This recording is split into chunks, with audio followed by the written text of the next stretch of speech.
I will start this speech in 3, 2, 1.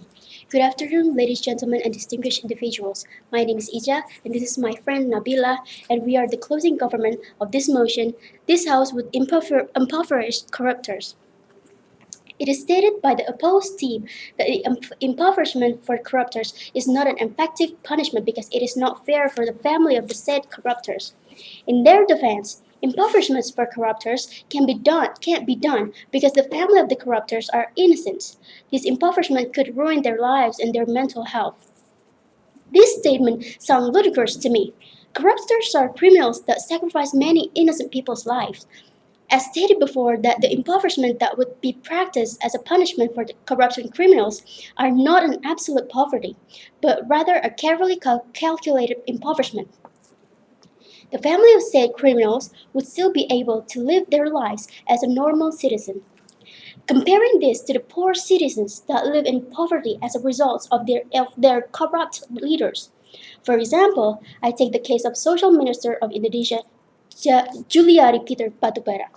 In the midst of the pandemic, the former PDIP politician receives bribes of more than 32 billion rupiahs from a partner providing social assistance at the Ministry of Social Affairs.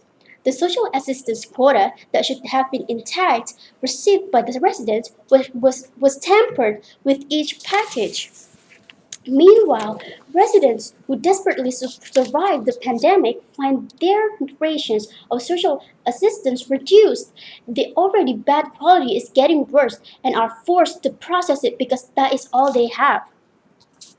The corruption scandals that was revealed in December 2020 record a number of irregularities, ranging from incomplete disclosures to KPK investigators who revealed that the case was actually questioned on charges of ethical violation.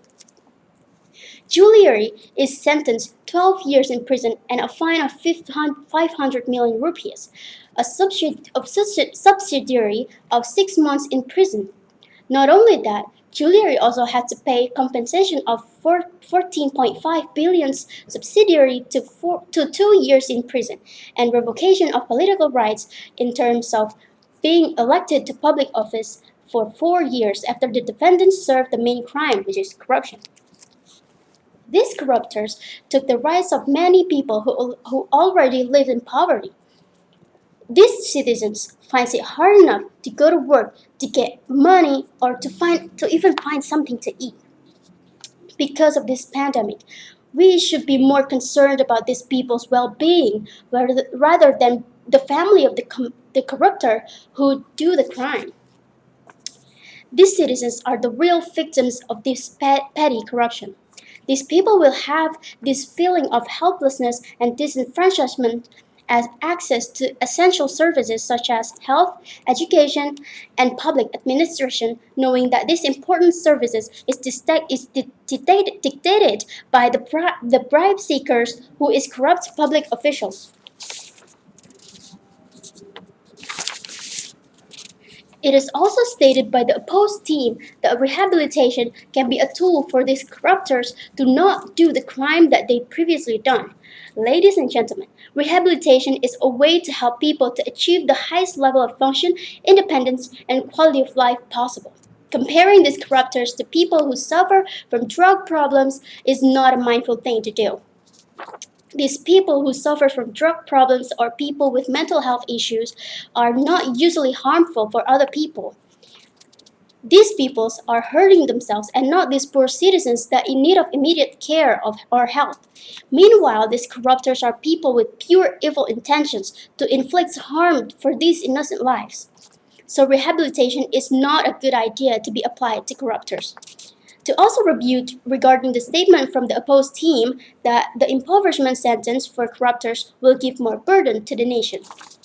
The policy of impoverishment required the criminals to not only pay back the money that they have stolen, but also pay another fine in which has been set by the law. This money would be distributed to the nation. This money is going to give more profit to the nation. Also, prison spends a lot of money. To put more criminals to jail is to burden the nation with funds for prison. This impoverishment is the fairest option for criminals and also the society as a whole. Why? Because the fine that will be paid by the corruptors to the nation is equal to the money that they have stolen from the nation.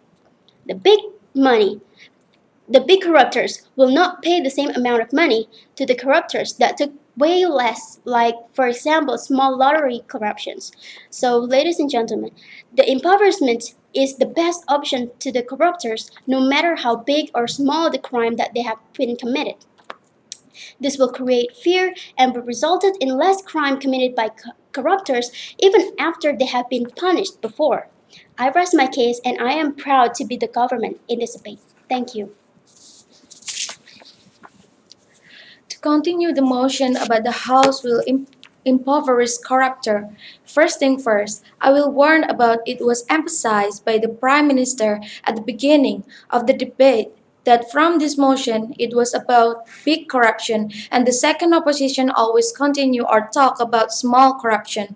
Actually, there are already several regulations that can be used to regulate efforts to impoverish corruptors, namely the corruption law and the money laundering law. For example, if the person who commits corruption is a civil servant, the maximum punishment that they will get is 20 years and minimum punishment is 5 years. And for the ordinary person who commits corruption will receive a maximum punishment of death punishment.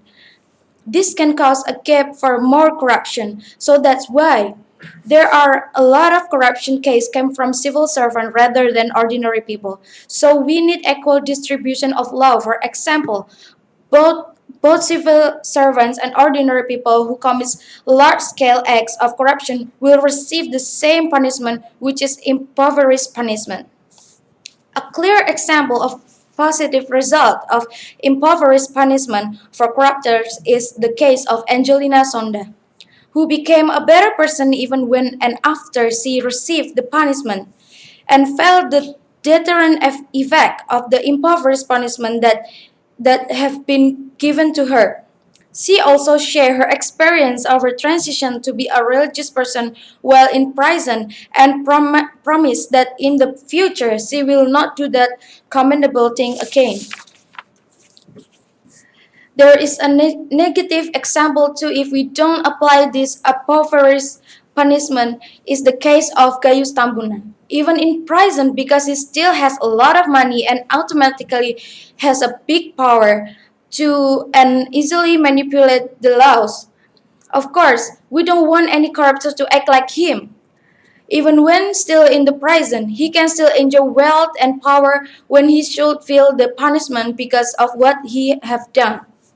After all, the impoverished punishment of corruptors by taking assets or the assets resulting from corruption from the perpetrators and his family do not contain any elements of a violation of human rights rather than the death penalty. In principle, taking back the assets resulting from corruption is not an act that violates human rights because the confiscated proceed from corruption. If the confiscation of the corruption property, which is the result of corruption, is not carried out, it will actually violate the human rights of many people. Because the assets resulting from corruption are assets obtained from public money. Also, this law will not violate human rights because the confiscation is carried out in accordance with the limits and applicable laws, and confiscation is also carried out based on the calculation of losses suffered by the state.